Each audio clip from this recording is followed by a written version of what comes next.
আমরা পড়ে আমরা বর্ণনা করছি আপনাদের সামনে। তো অনেক কিছু শেখা হলো, জানা হলো। বিশেষ দোয়া করে আল্লাহ তাআলা যেন আমাদেরকে কোরআন হাদিসের জ্ঞান শেখায়। আচ্ছা, তো যাই হোক 5 মিনিট আছে। তো সাহাবায়ে কেরাম, তাবেঈন, তাবেঈন, মুহাদ্দিসিনে কেরাম এইভাবেই জ্ঞান অর্জন করেছে।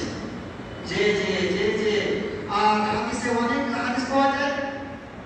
সাহাবায়ে কেরাম রাসূলুল্লাহ সাল্লাল্লাহু আলাইহি ওয়াসাল্লামের কাছে লেগেছেন। আলী রাদিয়াল্লাহু তাআলা আনহু বলছে যে আমি একটা এমনই মানুষ, যখন আমি রাসূলুল্লাহ সাল্লাল্লাহু আলাইহি ওয়াসাল্লামের কাছে হাদিস শুনতাম তো জানা বুঝতো লাভ হয়ে যেত। হাদিস শুনলাম, মুখস্থ করলাম, আমল করে দিলাম।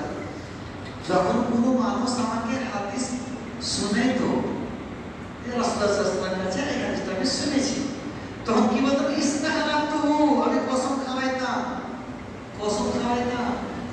যে আচ্ছা কসম খেয়ে বলেন রাসূলের কাছে শুনেছেন, ভাই যে